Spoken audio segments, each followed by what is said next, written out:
Bien, voy a partir de este notebook y me voy a tratar un poco rápido lo que ya habíamos conversado, que es voy a ejecutar las dependencias, voy a cargar el dataset, las columnas, muestro los primeros registros, eh, una tabla de estadísticas descriptivas, el tipo de datos que tenemos, la pregunta de si tenemos o no NA, y me quedé en esta parte, ¿no? Generé unas variables nuevas, creé una columna de puros unos y muestro el data frame final, cómo lo tendré. ¿Vale? Bien, aquí me quedé la sesión pasada. Bien. Ahora, voy a utilizar ahora hacer una estadística descriptiva. Entonces, una de las cosas que les mostré en la sesión uno es que pueden colocar un estilo para sus gráficos. Entonces, eh, ese estilo ustedes lo pueden decidir. Algunos de los estilos básicos son estos. Entonces, escribimos la función print PLT, que es de Matplotlib. Pues de Matplotlib queremos ver los estilos y los estilos que están disponibles, que están instalados en nuestras máquinas. Entonces, esto podría variar dependiendo de si están en Colab o como yo que instalé hace mucho tiempo Matplotlib o si acaban de instalar Matplotlib. ¿Vale? Pero en general, más o menos, todas las personas deberíamos tener estos estilos. Entonces, ¿cuáles estilos son los que seguramente reconocen aquí? Por ahí está ggplot. Entonces pueden hacer gráficos en Matplotlib que sean una imitación de ggplot, si es que les gusta ggplot, porque a lo mejor aprendieron en R, ¿no? Vale, bien. Entonces yo voy a utilizar eso, voy a utilizar un estilo ggplot. ¿Cómo lo hago? Le voy a decir, Matplotlib, quiero que uses el estilo ggplot. Entonces, ese estilo ggplot ustedes lo pueden sustituir por cualquiera. Pueden elegir algún otro, por ejemplo, pueden elegir un background totalmente oscuro, pueden elegir algunos de Shibon, que también son bonitos, algunos de Tableau, que solamente copian ese texto y lo sustituyen aquí dentro de ese texto que yo tengo aquí, ggplot. ggplot, ¿vale? Entonces, luego lo que voy a hacer es decir la función, entonces, voy a tomar mi data frame, que son mis datos, voy a tomar la columna de costos totales y le voy a aplicar un histograma. Y el histograma lo voy a poner en color azul. Aquí podemos cambiar el color, por ejemplo, le puedo haber puesto dark blue, por ejemplo, ¿no? Este, y lo que sigue voy a editar los ejes. En el eje de las Y voy a poner la palabra flex. En el eje de las X voy a poner top cost en millones de dólares. Y el título del gráfico va a ser histograma de top cost en millones de dólares. ¿Vale? Y por último, muestro el gráfico. Y así se vería. ¿Vale? Podemos cambiar el estilo, como les había dicho. Por ejemplo, hay un estilo que voy a generar por aquí.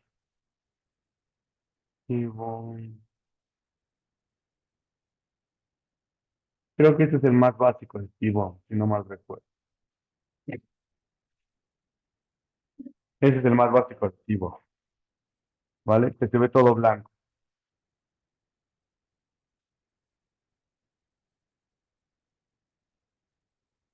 Bien, entonces, ¿qué es lo que podemos ver en nuestro histograma? La mayoría de las empresas que tenemos en nuestro dataset tienen costos totales que están agrupados en un rango de menor a 20 millones de dólares. Entonces tenemos muy pocos outliers, eso está más o menos bien porque eh, al menos aquí nos hace pensar que no tenemos un problema de que los datos sean sumamente variantes o altamente heteroscedásticos. Lo que tal vez no está bien es que nos gustaría que se cumplieran un poquito con los supuestos de normalidad y que estos datos fueran más una forma de una normal, cosa que no lo tienen. ¿Vale? Entonces, vamos a ver más adelante qué problema nos va a generar eso. Bien, podemos utilizar otra forma de representar el mismo ejercicio. Lo podemos hacer con una función de densidad. Entonces, ¿qué es una función de densidad? Creo que yo lo he conversado anteriormente. Es simplemente un histograma graficado de forma continua. Eh, y vamos a hacer el gráfico. Entonces, voy a utilizar el Seaborn One. Voy a utilizar igual los costos totales. Y aquí lo único que le voy a cambiar es que el plot quiero que sea un K-density. ¿Sí? Y ya que sea un cadence simplemente lo voy a ejecutar. Uy, por aquí. Ah, es que el Seaborn, este ya no es el Seaborn, es el que acabo de copiar, de hecho. Ese es Seaborn White, ¿vale? Entonces es importante que revisen que la versión de sus estilos se corresponda, porque van cambiando ligeramente. Este Seaborn White, antes se llamaba simplemente Seaborn White, sin este B8, ahora se lo agregaron, entonces sí es importante copiarlo completamente. Bien, ¿vale? Bien, vamos a hacer una regresión entonces. Bien, ¿qué es lo que qué regresión voy a hacer? Lo que voy a hacer es, bueno, el Seaborn DAT ya no se ve así, de hecho, cambió de nombre también. Seaborn, mm, bueno, voy a copiar el mismo porque este ya no es Seaborn DAT. Así. Entonces, voy a utilizar un keyboard white de fondo, voy a graficar un scatter, entonces así le digo que sea un scatter, le digo, de Matplotlib quiero un scatter, en el eje de las X quiero que pongas la columna que se llama output, entonces va a ir en el eje de las X, en el eje de las Y va a ir el costo medio, ¿vale? Pues lo que tengo aquí es esta representación en scatter plot de la curva de costo medio de la industria, ¿vale? Y se ve más o menos así. Ahora, ¿cuál era nuestra expectativa? Según lo que dice la literatura, es que la expectativa era que nuestra curva de costo medio debería de haberse visto como algo más o menos así. Aquí tendríamos, aquí deberíamos de tener la cantidad y aquí deberíamos de tener el costo medio. Entonces, si la literatura fuera, digamos, si lo que conocemos en la literatura se cumpliera, debería de verse más o menos así el costo medio.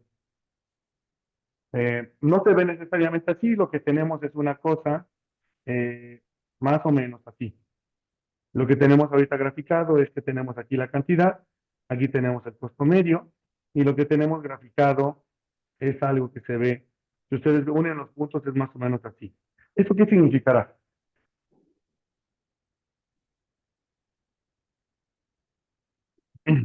¿Qué les hace sospechar eso? Exacto, más bien, sí, exacto. Es decir, que los ejemplos que tenemos en nuestro dataset son ejemplos de situaciones en las cuales todas las empresas están en la parte de economías de escala. Es decir, no tenemos a empresas que estén en la parte creciente de la curva de costo medio. ¿Sí? Entonces, en esta industria en particular, lo que no vemos es esto, no vemos estas empresas. Eso es un buen indicio porque entonces quiere decir que esta industria está en un momento en el cual se está desarrollando. Y sí, son los 60, ¿no? Habría que ver en México, ¿no? No sé después de este gobierno cómo vamos a quedar, pero este, pero más o menos podríamos hacer el ejercicio para México también, sin duda. Eh, vale, bien. Entonces, más o menos esta es la idea con este plot. Bien. Ahora, vamos a hacer entonces una regresión sencilla. Entonces, ¿qué es lo que voy a hacer? Primero voy a definir mi variable y, que es el logaritmo del costo total. Acuérdense que nuestra ecuación estimar, me regreso aquí a mi tabla, es esta la ecuación que queremos estimar, ¿no? Entonces, el logaritmo del costo total en función del logaritmo de la cantidad, logaritmo del precio de los insumos. Bien, entonces, vamos a hacer esto. Entonces, tengo el logaritmo del costo total, definida como la variable y, luego un once o una columna de unos para la constante, luego el logaritmo del output, logaritmo del precio del trabajo, precio del combustible y precio del capital, ¿vale? Y bien, aquí hay dos maneras de agregar la columna de unos. Pudimos agregar la columna de unos como lo hice anteriormente, o simplemente no la incluimos y utilizamos esta función de start model, y con esta instrucción que acabo de comentar, lo que haría start model es agregar la constante a la matriz, ¿vale? Pero yo lo voy a hacer un poquito a mano para ilustrar este ejemplo. ¿Buenísimo? Vale. Bien, luego de que hacemos eso, entonces lo que sigue es definir el modelo. Entonces, eso sí es bien importante que lo entendamos bien. ¿Qué está haciendo aquí Python? Lo que está haciendo aquí Python es, va a start model, al API de start model, toma la función que se llama OLS, y entonces aplica OLS a mi variable y a mi matriz X. Y eso se va a llamar S. Así es. O estimación, es mi operación de estimación. Hasta este punto, Python lo único que ha hecho es como hacer la representación de lo que va a estimar. No ha estimado nada. Nada. Aquí no ha estimado nada Python. Python va a estimar hasta que yo tome el objeto E y le ponga punto fit. Cuando le pongo punto fit, hace la estimación. ¿Vale? Y esa estimación la voy a guardar en S2 y esa es la que voy a imprimir.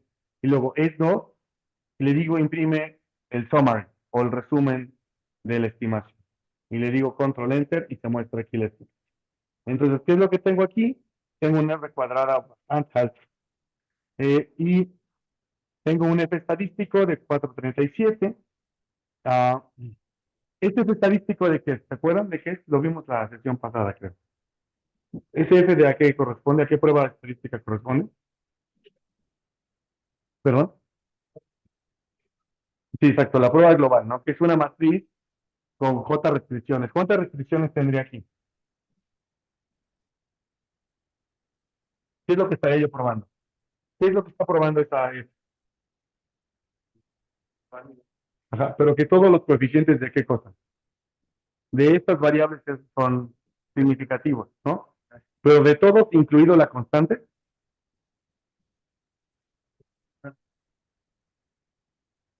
son restricciones para todos estos excepto para la constante. K menos un restricciones. ¿Por qué? Porque al menos el modelo debería de modelarse con una constante. Esa es la restricción. O sea, no puedes evaluar que la prueba de significancia incluya la constante. Porque si, no, porque si incluye la constante, estarías tratando de probar que el modelo global puede no incluir a la constante, lo cual es absurdo. ¿Sí? Al menos debería de ser la constante. ¿Por qué? Porque la constante es el promedio. ¿Sí? Al menos esto debería ser parte de la regla. Bien, ahorita lo voy a hacer a mano, voy a sacarlo, ¿vale? Entonces, ¿qué más tenemos aquí? Las pruebas estadísticas de la T. Esta es significativa, sí, apenas así. ¿Cuánto es nuestra T de tabla? 1.96, ¿no? Así, pero sí, apenas rayando esta, ¿no? Esta es 41, sí es significativa, esta no es significativa, esta sí es significativa y esta no es significativa. ¿Vale? Solamente de ver el T, pero lo podemos ver en el p-value. ¿Cuál es la regla para el p-value? Que sea menor a qué? A 0.05. ¿Vale? Bien, buenísimo. Vamos. Entonces, entonces, aquí está nuestra estimación de la curva de costo total. Eh, bien. Ahora, ¿qué es lo que podemos hacer? Vamos a hacer la misma estimación, pero lo voy a hacer ahora con StatModels, con la función de StatModels, y eso es agregando la constante con la función de addConstant. Y me sale exactamente lo mismo, ¿no? Entonces, son los mismos resultados.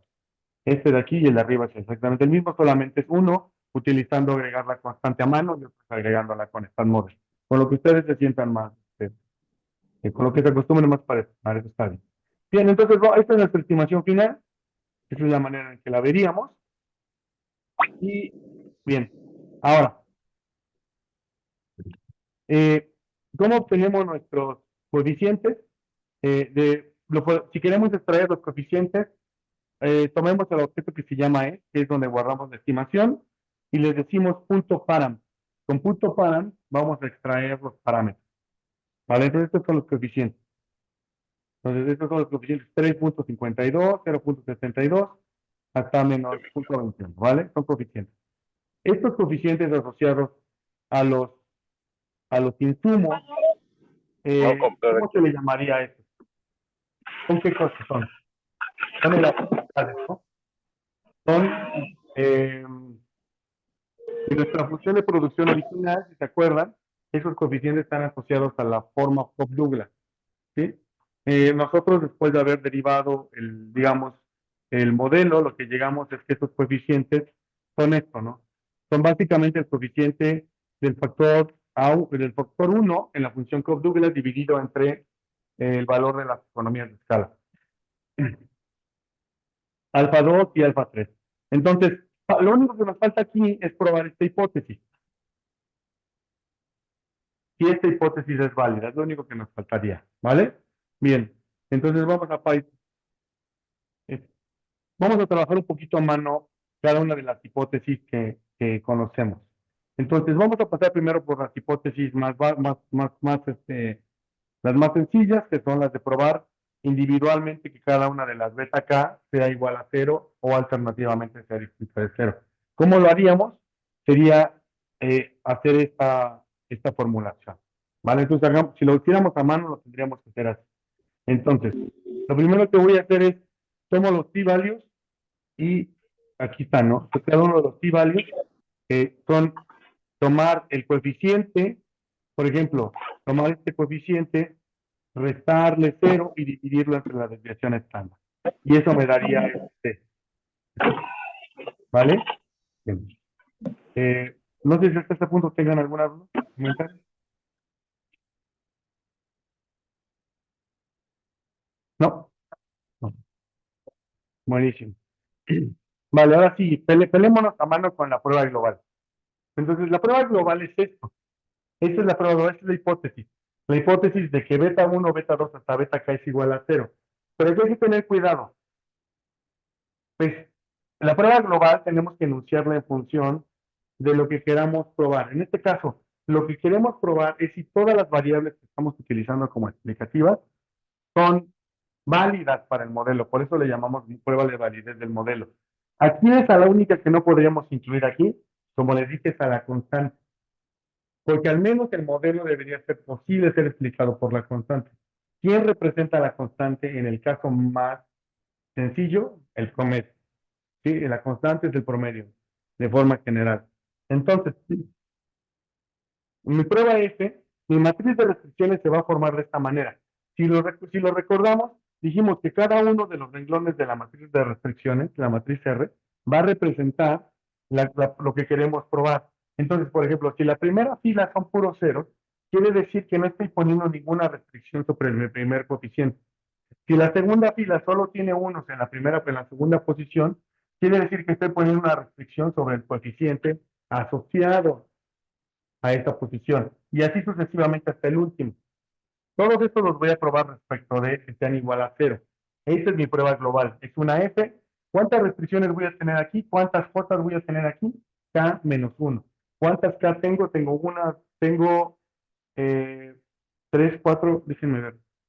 Tengo 5, ¿no? 5 coeficientes, me acuerdo. Uno, 2, 3, 5 coeficientes. Entonces mi J es de 4, ¿vale? Eso es lo que voy a hacer. Entonces, voy a tomar, ese es el valor que estima Python. El F que estima Python es 437.78. Voy a mostrar cómo llegar a este valor. Entonces, ¿qué es lo único que necesito hacer? Es primero construir mi matriz de restricciones. Mi matriz de restricciones se ve de esta manera. El primer renglón son puros ceros y los siguientes son unos en cada una de las entradas. Entonces tengo 0 en el primer renglón, 1, 1, 1, 1, así hasta el último caso. ¿Vale? Bien, esta es mi matriz R. Ahora bien, entonces lo que voy a hacer es hacer la prueba. Entonces lo que le voy a decir es, quiero que hagas la prueba F utilizando esta restricción, esta matriz R. Y me sale exactamente el 437 que había calculado con este p-value, con este número de restricción, que son 4. ¿Vale? Bien, ¿dudas hasta este punto? ¿Para qué me sirve esto? Bueno, me sirve porque a lo mejor quiero poner otra restricción. Imaginemos que quisiéramos poner una restricción en la cual la combinación lineal de, por ejemplo, el coeficiente 2 y el coeficiente 3 suman 0. Entonces aquí le tendría que poner menos 1. Esa es una restricción diferente. ¿Cómo se ve esa restricción? Se ve así. Condicional, bueno, en conjunto, esa es una restricción conjunta. Estoy probando que en conjunto la suma del coeficiente 2 y el coeficiente 3 es 0 y que además por individual cada uno de estos es 0. Es una restricción muy particular. Entonces, esto aplica muchísimo cuando ustedes en la teoría, cuando tienen su libro de texto y les dice la teoría algo y quieren probarlo, lo pueden construir con restricciones estadísticas y podemos probar si esto es cierto. Y sí, esto es cierto, esta restricción también es válida, ¿vale? Lo voy a regresar al original solamente para que cuando lo vuelva a subir, esto esté como originalmente hecho, ¿vale? Bien, ahora sí, vayamos a la prueba estadística que nos interesa, que es esta, que es que la suma de los coeficientes sea 1. Digamos, esa es la prueba principal del Pepe de Merlo. Esto significa que la industria tiene retornos a escala constante. ¿Sí? No quiere decir que haya retornos a escala constante, sino más bien que toda la industria tiene la misma estructura de retornos a escala.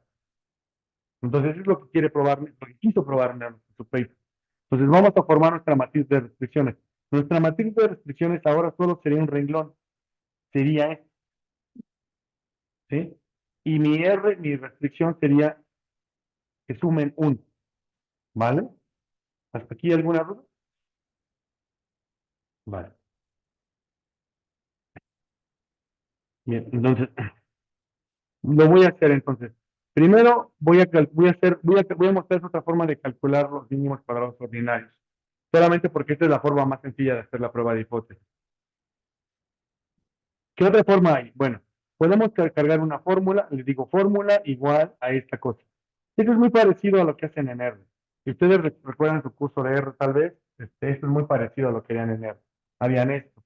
Harían la variable, ¿cómo se llama esta? Vamos a llamarle colita de chancho, no me acuerdo. ¿Perdón? Sí, exacto.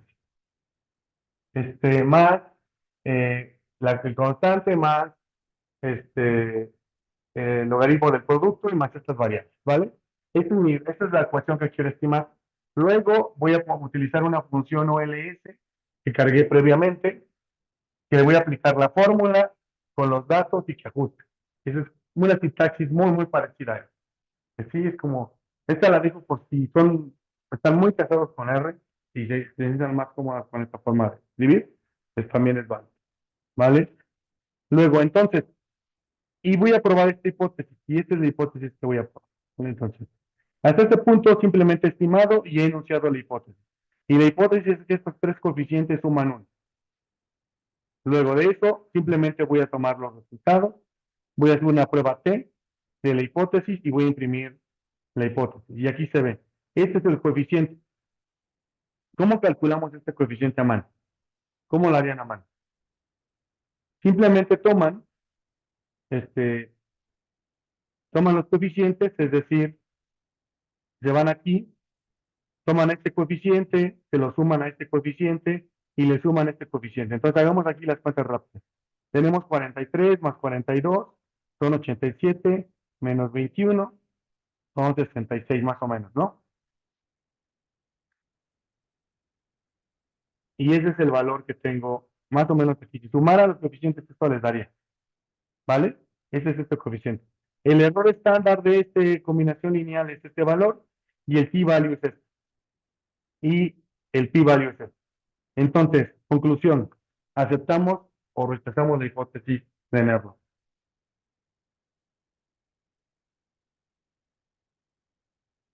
Bueno, empecemos por, ¿esto qué significa este cuadrito? ¿Aceptamos o rechazamos la hipótesis nula? ¿Cuál es la hipótesis nula? Está aquí arriba, ¿no? Que suman 1.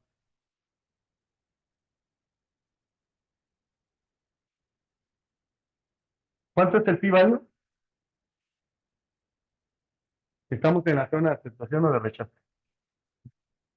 De aceptación. ¿Cuál es la de rechazo? ¿Cuánto debe valer para que sea de rechazo? 0.05. Entonces estamos en la zona de aceptación.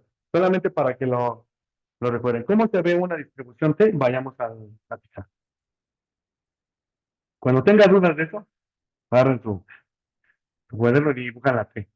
A ver, la T, los valores críticos están entre 1.96 y menos 1.96. Entonces, toda esta zona que está aquí es la zona de aceptación de la hipótesis nula.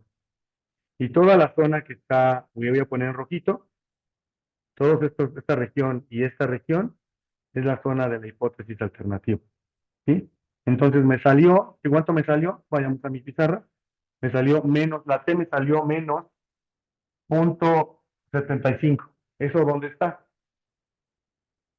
Bueno, aquí está el 0 y me dio menos 0.75. Pero estoy en la zona de acción. ¿Cuál es la hipótesis que acepté? Que los coeficientes suman 1. Entonces, puedo concluir con una certeza de 95% que esta industria está en las empresas que están en esta industria tienen todas economías de escala similar, ¿vale?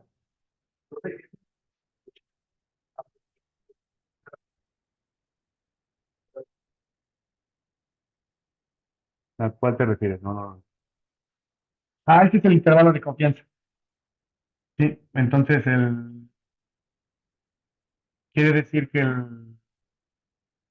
exacto, que la media de este coeficiente, o sea, si este fuera la media del coeficiente, oscilaría entre menos 0,289 y 1,500. Ese es el intervalo de confianza de este coeficiente, ¿vale? Buenísimo. Bien.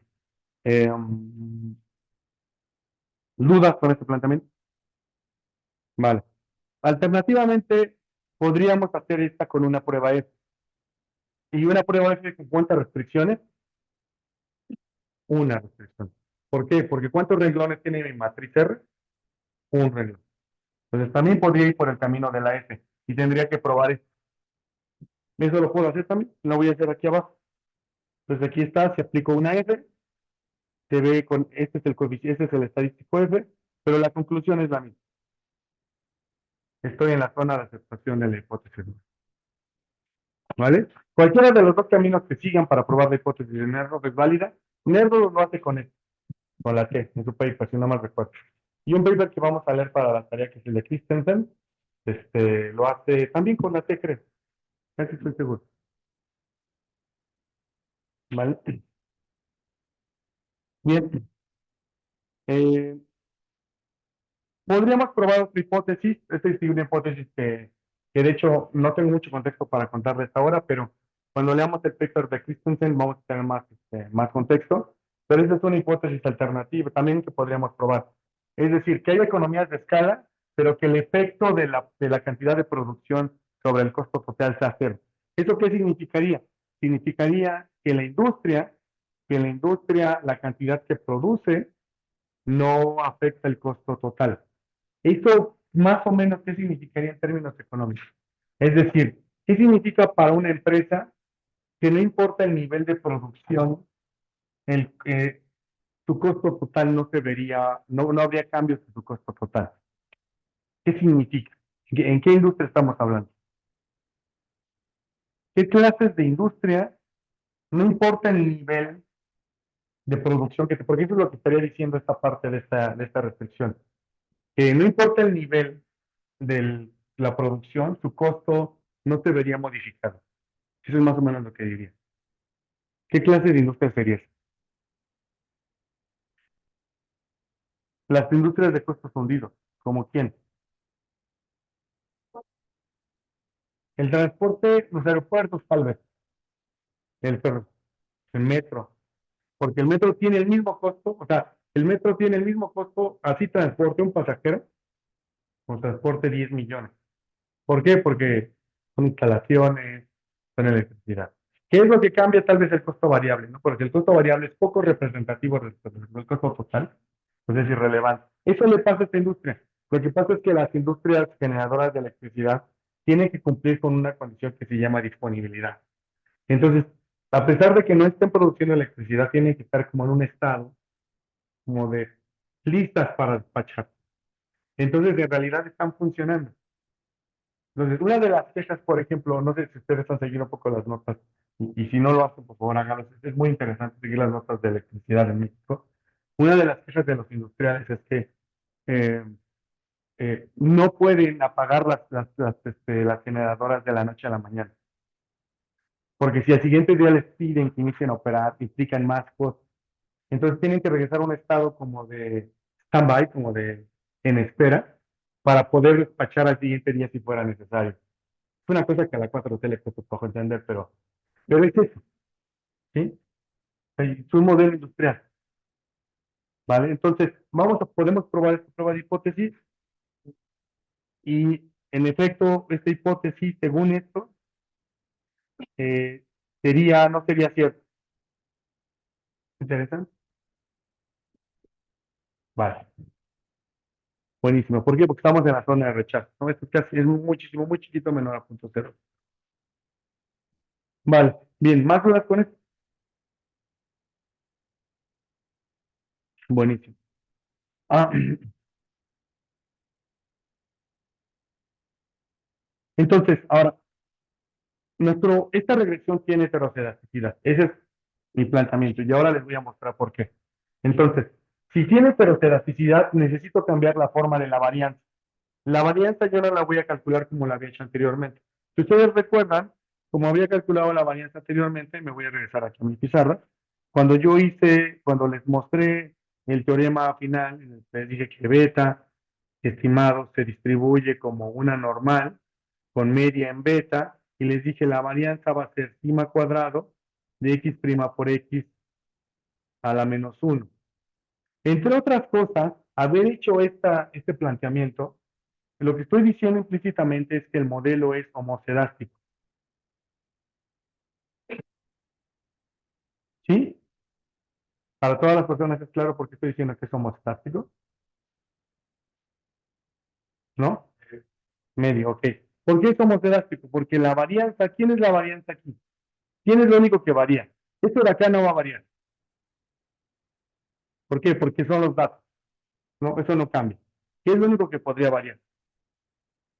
Esta.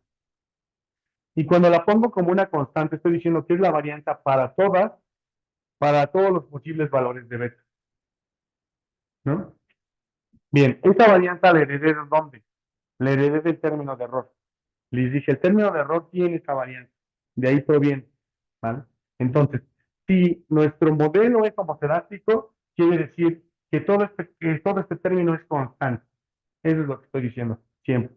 ¿Para qué significaría que sea heterocedástico? Eso significaría más o menos algo así.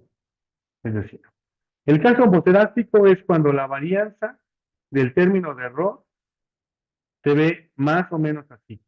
Se ve, aquí hay sigma cuadrado, aquí hay sigma cuadrado, todos los puntos de la diagonal son sigma cuadrado y todos los que están fuera de la diagonal son cero. Esto significa homocedástico.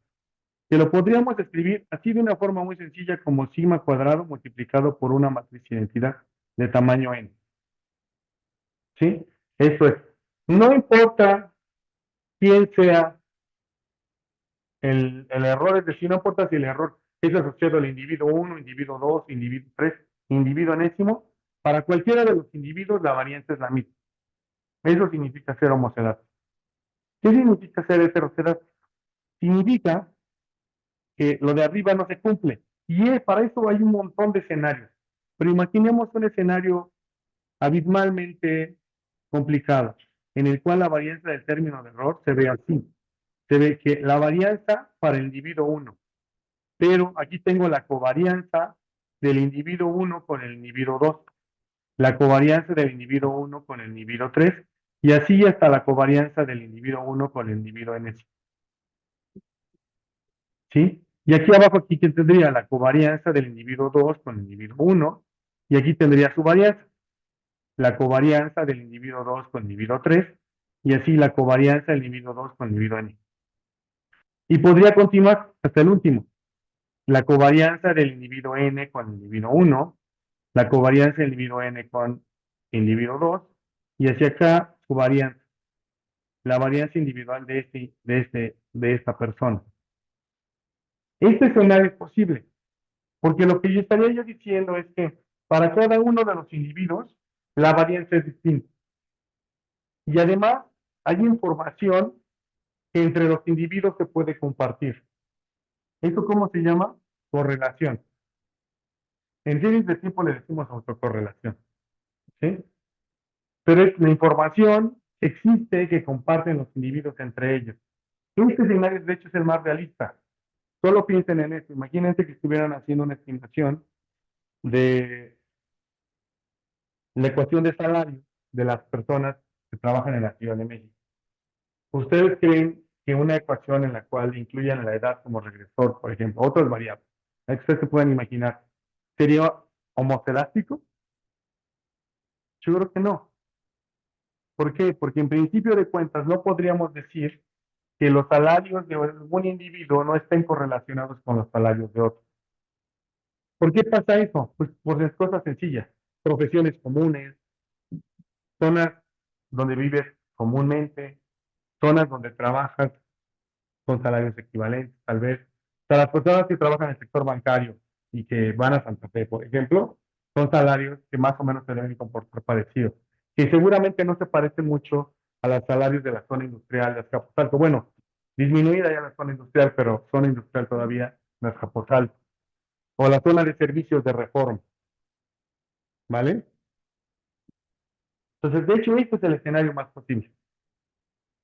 De hecho, yo me atrevería a decir que lo más seguro es que sus regresiones, el principal problema que tienen es heterocedasticidad, muy probablemente, ¿vale? Pues la podemos corregir de una manera sencilla. Esa es mi propuesta. ¿Vale? ¿Dudas con el planteamiento antes de continuar?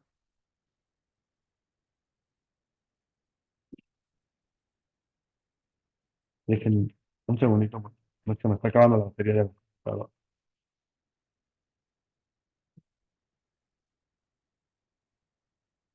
Bueno, nada más en lo que vamos conversando. ¿Qué es lo que voy a hacer aquí? Lo que voy a hacer en esta celda, lo que estoy haciendo es calcular el valor de Y menos la predicción. Entonces, tomé el modelo y predije cuál es el valor predicho por el modelo y luego este valor se lo resté al verdadero valor de Y. Con eso calculo que lo residual, ¿vale?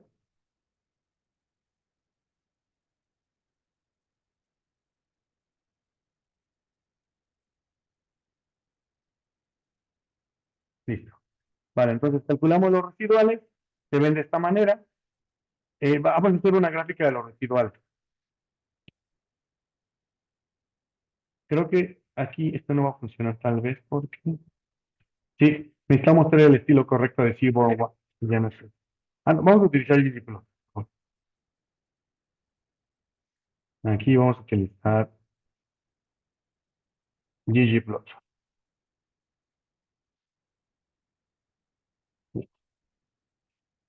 Entonces, ¿qué gráfica aquí? Es un scatter plot en el cual puse, en el eje de las X puse el logaritmo de la producción y en el eje de las Y puse los residuales. ¿Sí? Entonces, ¿qué significa que esta que tenga esta forma de fondo, como invertido, pero al final de cuentas cono? ¿Qué interpretación le darían a eso? ¿Qué indicios les da a ustedes? ¿Qué es lo que pensarían que debería? Bueno, tal vez a lo mejor necesito explicar algo para que, para que sea más o menos. Bien.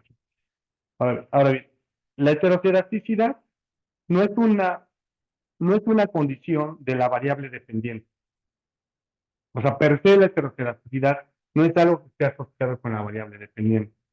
La heterocedasticidad es una condición que podemos identificar porque incluimos regresores. Esos regresores nos dan una forma heterocedástica de comportamiento de la variable dependiente. Entonces, por ejemplo, piénsenlo en la ecuación de salario. Eh, a lo mejor para las personas más jóvenes, los salarios son menos heterocedásticos. ¿Por qué? Porque cuando vas iniciando tu trabajo, al trabajo que puedes acceder, es igualmente descrito, ¿no? Ganas exactamente lo mismo, ¿no? Todos te ofrecen 10,000 pesos donde te pagan, ¿no? Pues piensen en el trabajo de las personas que a lo mejor tienen al menos bachillerato o algo en la universidad. A esos trabajos me refiero. Pero conforme vas avanzando en tu vida laboral y vas alcanzando niveles, por ejemplo, de mando o de jerarquía dentro de las organizaciones, tus salarios van creciendo más. Pero hay personas que no llegaron a ese nivel. Entonces, personas de la misma edad, por ejemplo, dos personas de 40 años, uno es gerente y el otro es obrero, ambos iniciaron la misma trayectoria, pero solo uno llegó a ser gerente, si uno tiene un salario más alto que el otro. Entonces, en ese momento la edad sí está generando heterocedasticidad, ¿vale? Entonces, ¿cómo se ve eso? Vamos a pensar en el caso no heterocedástico para entender el heterocedástico. Si lo pensamos, sí, es decir, ¿qué significa que hay heterocedasticidad? Que tomemos una de las variables dependientes y luego tomemos los residuales. Si no hay heterocedasticidad, lo que deberíamos de ver es que por aquí estaría, digamos, el cero y los residuales deberían de verse como una nube alrededor del cero.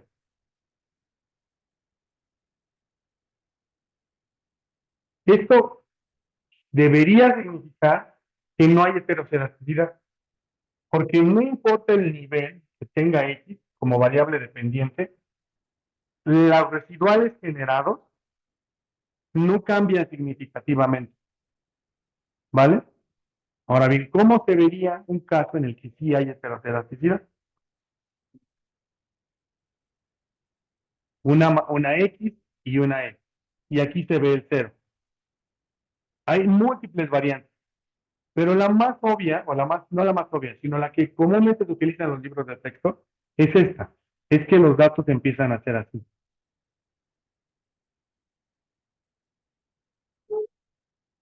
Es decir, que se empiezan a expandir. ¿Este qué caso puede ser? Es el ejemplo de la edad que les estaba comentando, ¿no? Conforme la edad de las personas va incrementándose, sus salarios se empiezan a mostrar mayor disparidad. ¿Qué otra cosa puede ser una variable simple? La educación. A las personas menos calificadas tienen salarios más o menos parecidos. ¿Cómo sabemos eso? Bueno, porque si no fuera así, el salario mínimo no sería relevante para ese tipo de personas, ¿no? Entonces, la cosa como que el hecho de que el salario mínimo sí modifique una parte de la masa salarial, quiere decir que hay un grupo de personas no calificadas que sí está siendo afectada. Entonces, pero esa es una masa muy homogénea. Pero conforme se va educando más, puede tener diversidad en el salario, ¿no? Entonces, bueno, ahora regresemos a mi problema. Tengo una curva así. Entonces, ¿cuál es la conclusión? Hay heterocedasticidad generada por quién? Por el producto, ¿sí? Entonces, y suena más o menos obvio porque eso significaría que las empresas, el producto o la cantidad producida es un indicador de su tamaño. Quiere decir que entre más pequeñas son más variantes y las que son más grandes son más homogéneas, ¿sí? Entonces, cuando hacemos, de hecho, eso es una cosa que también les dejaré yo como regla de dedo, si es que me lo permite. Cuando trabajen con datos de empresas, seguro va a tener heterogeneidad asociada con el nivel de producción, porque las empresas grandes son las que más se parecen. Solo piensen en esto, porque siempre cuando un columnista, por ejemplo, hace un discurso de, o hace una construcción de un argumento sobre las empresas, solo toma el conjunto de empresas grandes. ¿Por qué creen que hace eso? Porque son muy parecidas. Esa es la razón. Sí, sí, ¿no? Si los columnistas tienen algo de listo. Ah, cierto. Vale, entonces esa es la razón. Cuando tenemos un problema, es heterocedástico, pero además de heterocedástico, cuando tomemos formas como esta curva, eso significa que también tenemos autocorrelación o correlación serial.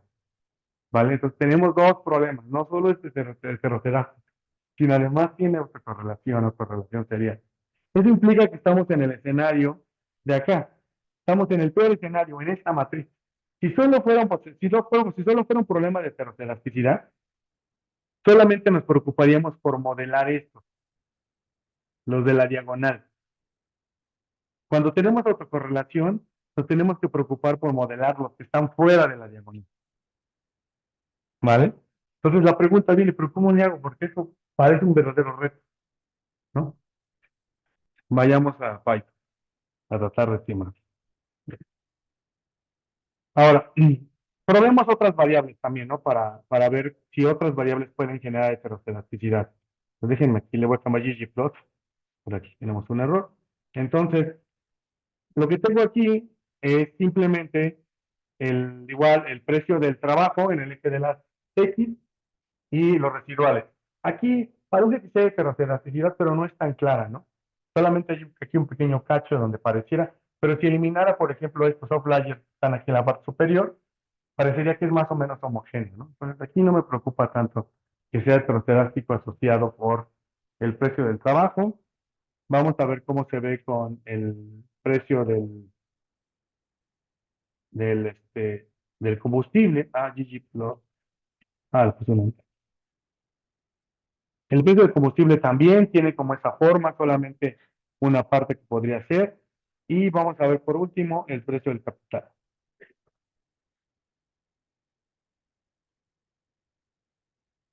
Pues bueno, solamente de ver las cuatro gráficas, mi intuición es que pareciera ser que la única variable que genera heteroscedaticidad es la producción, ¿sí? A priori nada más. Bien, hay pruebas formales para determinar, ¿sí? Esa es una prueba visual. Más adelante voy a regresar a eso. Hay pruebas específicas, una prueba de Hartman por ahí puede serse, para determinar cuándo una variable genera o no genera heteroscedaticidad. Pero voy a regresar ahí un poco más adelante. Por ahora hagamos una solución a nuestro alcance, ¿no? A lo que tenemos en este momento. Entonces, regreso a mi estimación. Esta era mi estimación de mínimos cuadrados ordinarios. Vamos a corregirla. Por eso esto le llamo estimación final corregida. ¿Vale? Eh, Bien. Entonces, ¿qué es lo que voy a hacer? Voy a tomar la función bueno, la variable de costos total.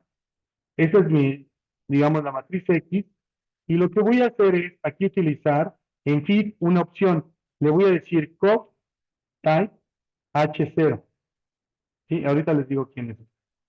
Y le damos ejecutar. Y en teoría esta estimación ya fue corregida por heteroscedaticidad. El F estadístico es este, los P's cambian, los coeficientes cambian. De hecho, no, los coeficientes no cambian, perdón. El error estándar cambia. Cuando corregimos por heteroscedaticidad, el error, y estas son las opciones que tenemos. ¿Sí? Entonces, ¿qué estimaciones? Tenemos esto que es una matriz de White. Esa es la que yo les sugiero que utilicen, esta forma funcional. Tienen otras, que es de McKinnon, y esas que no hemos visto, pero esta sí la podemos explicar de una forma muy sencilla. Es la matriz de White. ¿Quién es la matriz de White? Bien, la matriz de White es esta. Me regreso a mi pizarra. La matriz de White es un algoritmo muy sencillo. Este es el procedimiento que propone White. Aquí dice el año, creo que es el 80, sí, es el 1980. White propone lo siguiente. Si se calcula los residuales, ¿y los residuales quiénes son? El vector Y menos X por beta estimado. ¿Sí? Que sería equivalente al vector Y menos Y gorrito. ¿Sí? Eso es, calcula tu vector de residuales. Entonces, ya que tienes tu vector de residuales, entonces vas a tener algo así.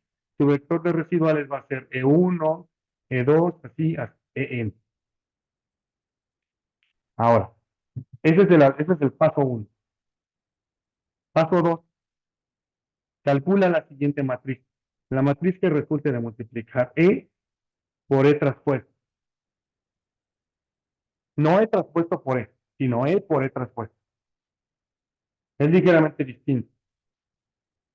Eh, Solamente para que lo recuerden, el E traspuesto por E es la suma de los errores al cuadrado. ¿Sí? No es eso. El que estoy calculando es tomar el vector de residuales, que es E1 hasta En, multiplicado por E1 hasta En. ¿De qué dimensión va a ser esta matriz?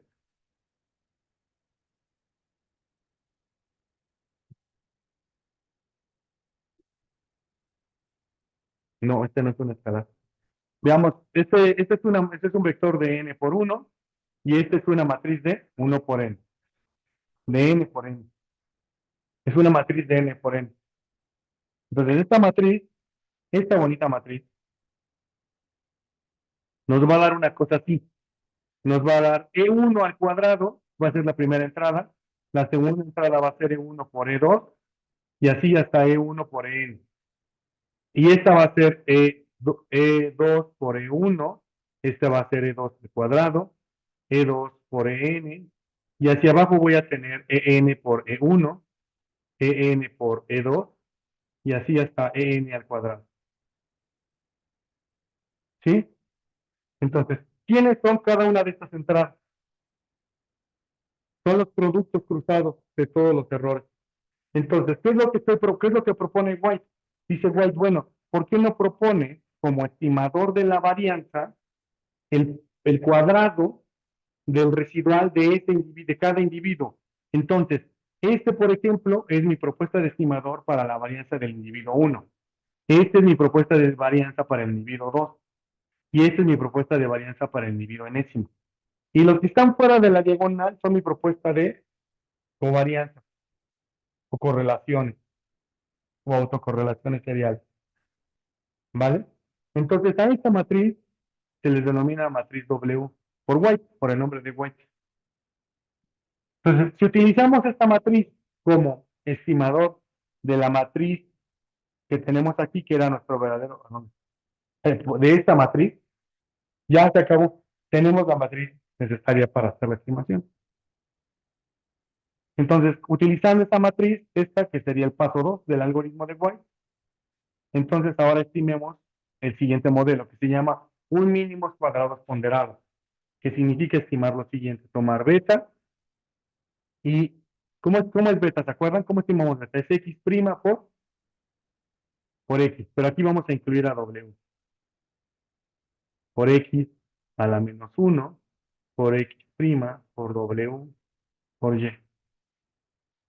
Cuando ponemos a w aquí en medio, estamos ponderando. Se llaman mínimos cuadrados ponderados. Estamos recalculando. Estamos reajustando un beta que sería muchísimo más cercano a un escenario en el cual hay cero actividad. ¿Vale? Ahora bien, este último paso que le llamaría yo paso 3, en Python ahorita no lo voy a hacer, ¿no? Este no lo voy a hacer. Voy a hacer únicamente el paso 4. El paso 4 es calcular la varianza. ¿Quién es la varianza D? La varianza D va a ser W.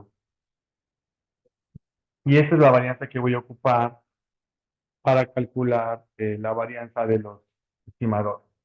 Entonces, digamos, este paso, espérenme, esto no lo voy a hacer ahorita, solo voy a hacer esto.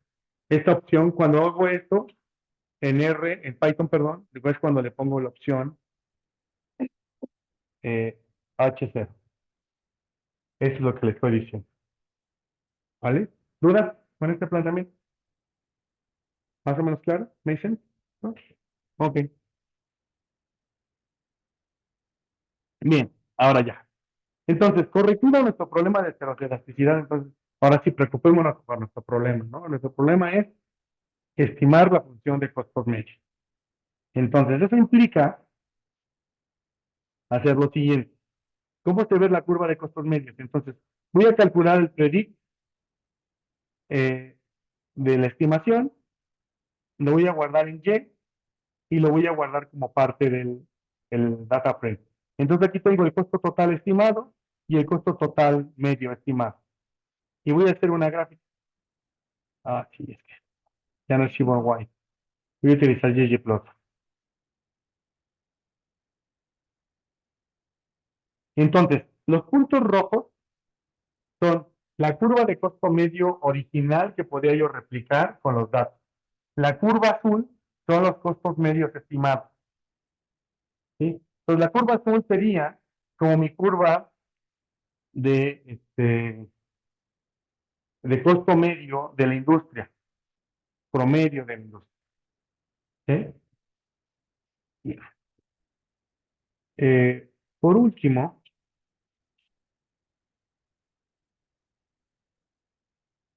no, ya, creo que ya conté. Sí, aquí les dejo un ejercicio para que luego, si tienen tiempo, calculen esta estimación y esta prueba de hipótesis. Vale, listo. Este es el paper de Nerlo. ¿Dudas con esto? Vale, hagamos una adaptación. Y creo que ya no es de Nerlo, sino es de Christensen. Entonces me voy a ir a un documento que les puse en la carpeta compartida, que es el ejemplo de Coca-Cola. Conversémoslo muy rápido. Entonces, en clase 1 hay un archivo que se llama Coca-Cola. Es este, ¿vale? Como les dije, este caso es un caso que ocurrió en México, y de lo que se trató fue de lo siguiente. Es el caso de Coca-Cola. Coca-Cola ponía exclusividades a las tienditas. ¿Sí? Entonces les decía, yo te pinto la tiendita, te doy un refrigerador, pero no puedes vender productos de otras marcas. ¿sí? Entonces, eso se denunció ante la COFESE y la manera en que la COFESE lo trató fue, bueno, de hecho, quien estimó esto es Manuel, da clase aquí también, da clase en Mate 2, Manuel Arce, ¿no? No sé, es el titular de la autoridad investigadora de la COFESE. Él fue quien estimó esto. Bien, entonces, él lo que propuso es decir, bueno, dice, eso de las exclusividades es como quererse preguntar si cuando Coca-Cola impone esas restricciones, cierra el mercado. ¿Qué significa que cierra el mercado? Es decir, que le impide a las refresqueras acceder a un número de tiendas de tal manera que alcance su escala mínima eficiente. Bien, ¿esto qué significa? Imaginemos un escenario en el cual las refresqueras compiten por tienditas, ¿no? Compiten por colocar. Entonces, imaginemos que la situación es esto.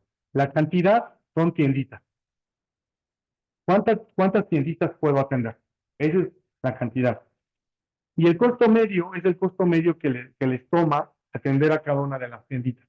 Entonces, la hipótesis de trabajo de la COFESE fue, ¿qué pasa si cuando Coca-Cola impone una restricción, quiere decir que artificialmente coloca un cupelitos aquí, es decir, ese es el número máximo de tienditas que puede acceder un competidor, porque el resto ya las optó en Coca-Cola, ¿sí? Entonces, la pregunta es, ¿cómo es la curva de costos medios? Si la curva de costos medios de los competidores, o de la industria en este caso, es así, quiere decir que el hecho de que Coca-Cola haya cerrado el mercado aquí, los dejó en una parte ciertamente de economías de escala, pero les impidió alcanzar qué cosa? El punto mínimo de su costo medio. Es decir, los está dejando en una situación en la cual ineficiente, porque ellos podrían seguir atendiendo tienditas y mejorar y disminuir sus costos medios. Los está dejando artificialmente con costos más elevados. Esa es la hipótesis de trabajo de la. ¿Hace sentido?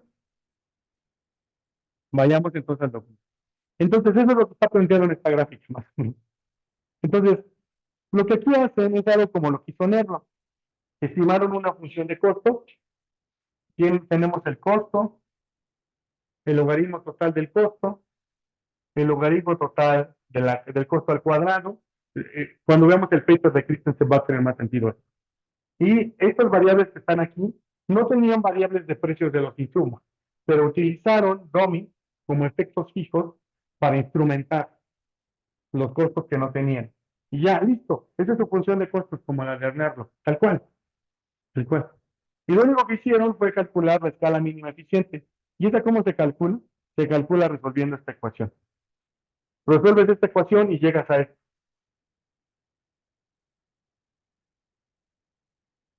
¿Vale? Bien, en nuestro caso, esta ecuación debería de ser, si no mal recuerdo, luego lo hacemos si quieren a pie, pero en nuestro caso, la escala mínima eficiente, en el caso que estamos viendo, sería E a la 1 menos beta 2. Beta 1, de hecho, porque beta 1 es, o beta 2, déjenme acuerdo qué número le pusimos. Bueno, sería beta 2, ya. E a la menos. Vale. Entonces, nuestra escala mínima eficiente sería E a la 1 menos 0.72. ¿Alguien tiene calculador? ¿Me puede calcular esto, por favor? ¿Cuánto es eso?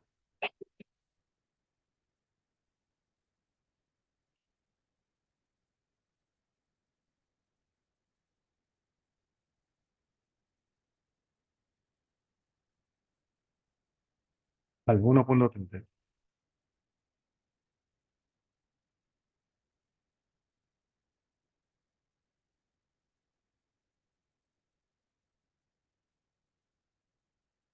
Más. Según esto, sería más o menos como 1 millón, que está en miles de dólares, pero millones de dólares. Un, 1.320.000 dólares sería la escala mínima eficiente. Vamos a ver si funciona. 1.325.000. Más o menos la escala mínima eficiente debería estar por acá, en nuestro caso.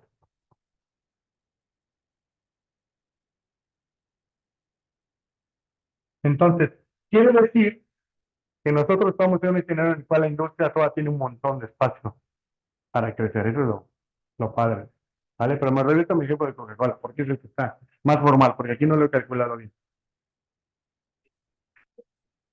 Y ya, bueno, calculan esto y encuentran que esta es la escala, bueno, acuérdense su regresión, y encuentran que la escala mínima eficiente, ay, ¿dónde la pusieron?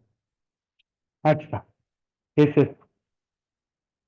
Entonces, atender 2.302 tienditas es lo mínimo que necesita una refresquera en una región, porque esto era por regiones de serie de los centros de distribución, es lo que necesita este, para alcanzar su escala mínima. ¿Vale? Listo. Eso es lo que quería conversar hoy. No sé si tengan alguna duda, comentario.